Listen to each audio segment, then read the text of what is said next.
சங்கரன் கோவில் அருள்மிகு ஸ்ரீ சங்கர நாராயணர் திருக்கோவில் குடமுழுக்கு விழாவில் விஐபி அனுமதி சீட்டில் முறைகேடு நடைபெற்றுள்ளதாக அண்மை செய்தி வெளியாகியுள்ளது. கூடுதல் விவரங்களை செய்தியாளர் விமலவேலன் வழங்க கேட்கலாம். வணக்கம் விமலவேலன், கூடுதல் விவரங்களை பதிவு பண்ணுங்க. வணக்கம். தென்காசி மாவட்டம் சங்கரன் கோவிலில் உள்ள அருள்மிகு ஸ்ரீ சங்கர நாராயணர் திருக்கோவிலில் குடமுழுக்கு திருவிழா 16 வருடம் கழித்து மிகவும் விமர்சையாக நடைபெற்றது. இந்த திருவிழாவை காண நாட்டின் பல்வேறு பகுதிகளிலிருந்தும் பல்லாயிரக்கணக்கான பக்தர்கள் சங்கரநாராயணர் கோயிலை நோக்கி வருகை புரிந்தனர்.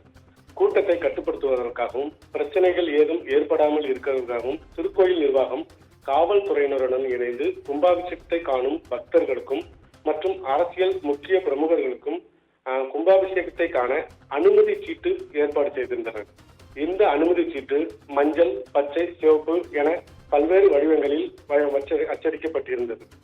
ஒவ்வொரு வட்டங்களுக்கும் ஒவ்வொரு வாசல் அனுமதிக்கப்பட்டு அந்த நுழைவாயில் வழியாக பக்தர்கள் மற்றும் பிரமுகர்கள் அனுமதிக்கப்பட்டிருந்தனர். காலை 5 மணி முதலே தரிசனத்திற்காக அந்தந்த நுழைவாயிலில் அனுமதிக்கப்பட்ட சூழ்நிலையில் குறிப்பிட்ட நபர்களுக்கு மட்டுமே பாஸ் வழங்கப்பட்ட நிலையில் இந்து அறநிலையத்துறையின் சார்பில் துணை ஆணையரின் கையெழுத்திட்ட பெயர் பதிவு செய்யப்படாத நூற்றுக்கணக்கான அனுமதி சீட்டுகள் 500 ரூபாய் முதல் 1000 ரூபாய் வரை தனி நபர்களால் கோவில் முன்பாகவே கூவி விற்பனை செய்யப்பட்டதாக கூறப்படுகிறது. இதனால் நேரம் செல்ல செல்ல அனுமதி சீட்டானது திருட்டுத்தனமாக அதிக அளவில் விற்கப்பட்டதாலேயே குறிப்பிட்ட அளவு வர வேண்டிய முக்கிய பிரமுகர்கள் பகுதியில் கூட்டம் அளவுக்கு அதிகமாக வந்து அப்பகுதியில் உள்ள காவலர்களுக்கும் பொதுமக்களுக்கும் இடையே தள்ளுமுள்ளு ஏற்பட்டது எனவும் கூறப்படுகிறது.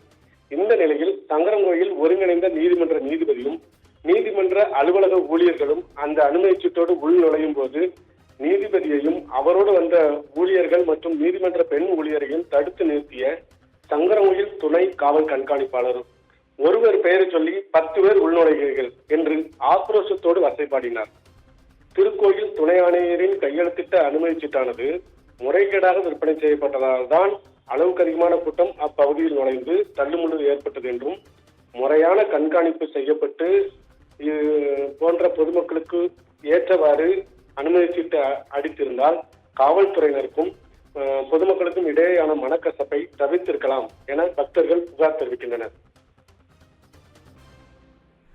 கூடுதல் விவரங்களுக்கு நன்றி விமலவேலன்.